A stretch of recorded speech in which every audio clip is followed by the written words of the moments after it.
Techno একটি নতুন camera প্রযুক্তি তৈরি করেছে যার নাম ডুয়াল মিরর রিফ্লেক্ট টেলিফোটো। এই প্রযুক্তি আগের টেলিফোটো লেন্সের তুলনায় 50% ছোট, কিন্তু জুম পাওয়ার আরও বেশি। সাধারণত জুম বাড়ানোর জন্য লেন্সকে বড় করতে হয়, এজন্য ফোনের ক্যামেরা বাম্প বড় হয়ে যায়।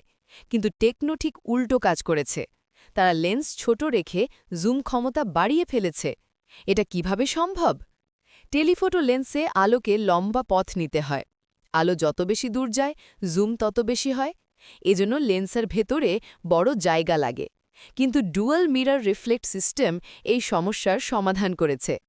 এই সিস্টেমে দুটি মিরর ব্যবহার করা হয়। প্রথম মিরর আলোকে ভেতরের দিকে বাঁকিয়ে পাঠায়, দ্বিতীয় মিরর আলোকে আরেকবার ঘুরিয়ে সেন্সরের দিকে পাঠায়। ফলে আলো লম্বা পথ অতিক্রম করে, কিন্তু বাস্তবে লেন্সের জায়গা খুব কম লাগে। পুরো সিস্টেমটি কম্প্যাক্ট থাকে।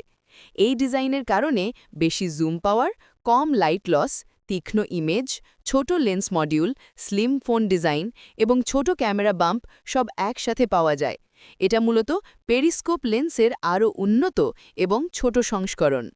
এই প্রযুক্তির ফলে ভবিষ্যতে টেকনো ফোনগুলোতে দূরের জিনিস আরও পরিষ্কার দেখা যাবে।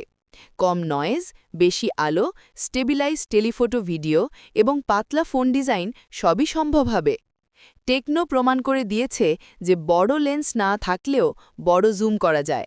Dual mirror reflect telephoto smartphone ক্যামেরার ভবিষ্যৎকে নতুন দিকে নিয়ে যেতে পারে। ছোট মডিউল, বড় পাওয়ার, এটাই টেকনোর নতুন গেম চেঞ্জার।